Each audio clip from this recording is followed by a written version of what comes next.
সামগুৰিত বন্যহস্তীৰ উপদ্ৰৱত কৃষকৰ হাহাকাৰ ধাননি পথাৰত নামিছে জাক জাক হাতী সামগুৰিৰ উদমাৰীত বিঘাই বিঘাই কৃষিভূমি নষ্ট কৰিলে বনৰীয়া হাতীয়ে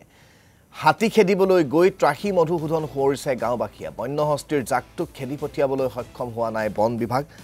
আৰু সেই বন্যহস্তীৰ জাকটোৱে এতিয়া পকা ধাননিত উপদ্ৰৱ চলোৱাত কৃষকে মৰে কপালে হাত দিবলগীয়া হৈছে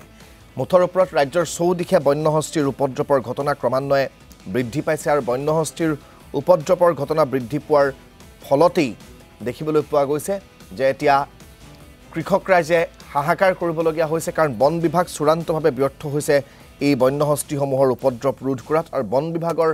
নিৰ্লিপ্ততাৰ বাবে ক্ৰমান্বয়ে এতিয়া গ্ৰামাঞ্চলসমূহত খেতিপথাৰসমূহত বন্যহস্তীৰ উপদ্ৰৱ বৃদ্ধি পাবলৈ ধৰিছে মোৰ ঘৰ সামগুৰি বিলপাৰ হাতী ৰাতি ৩টা বজা ওলাইছে বুলি আমি গম পালোঁ গম পাই পেলাই ৰাতিপুৱাই আমি আহিলোঁ আহি পেলাই চালোঁ যে সঁচাকৈ হাতী ফৰেষ্ট এই কেম্পৰ পিছফালে প্ৰায় ২০-৩০টা হাতীয়ে খেতিপথাৰ নষ্ট কৰিছে মানে এইখিনিত বিশেষ হাতী অহাৰ মূল কাৰণটো হৈছে আমি গম পালোঁ যিটো আৰ.এছ. গান্ধী পাহাৰত যিটো তেওঁলোকে কেঁচাৰ বহুৱাইছে এই কেঁচাৰ বহুৱাৰ ফলত যি পাহাৰত যি বল্ডাৰ ব্লাষ্টিং কৰে এই ব্লাষ্টিঙৰ যি শব্দ এই শব্দৰ গুণগুণনিত মানে হাতীখিনি পাহাৰত থাকিব নোৱাৰে তেওঁলোকে নিজে আহি পেলাই মানুহৰ বসস্থলীলৈ সোমাই আহিছে আৰু খেতিপথাৰ মানুহৰ যথেষ্ট পৰিমাণে নষ্ট হৈছে ক্ষয় ক্ষতি হৈছে এতিয়া চাৰিওপিনে দুখীয়া অঞ্চল এই অঞ্চলৰ মানুহৰ খেতি এটাই উদ্দেশ্য হৈছে আমাৰ এই শালি খেতি যদি বেয়া হৈ যায় তেতিয়াহ'লে তেওঁলোকে চলা ফিৰা বহুত অসুবিধা হ'ব সেইকাৰণে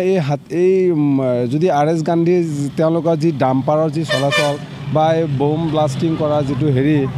বন্যহস্তীয়ে পাহাৰত থাকিব নোৱাৰা হৈছে এতিয়া গ্ৰামাঞ্চলত সোমাই আহিছে তেনেধৰণে যদি হৈ থাকে তেতিয়াহ'লে মানুহখিনি গাঁৱত থাকিব নোৱাৰিব হাতীৰ উপদ্ৰৱত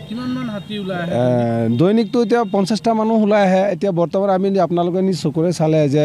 প্ৰায় ইয়াত 20-30টা হাতী আছে এই হাতীখিনি যদি ইয়াৰ পৰা লাহে লাহে যদি সিফালে যায় তেতিয়াহ'লে আমাৰ ইফালে গুচি যাব আমাৰো এটা ভয় হৈছে যে ৰাতি হ'লে আমাৰ ফালে গুচি যায় নেকি তেতিয়াহ'লে আমাৰ গাঁওবিলাকৰ অঞ্চলবিলাক যদি সোমাই যায় তেতিয়াহ'লে মানুহৰ বহুত ঘৰ বাৰী দুৱাৰকে আদি কৰি বহুত ধৰণৰ ক্ষয় ক্ষতি হ'ব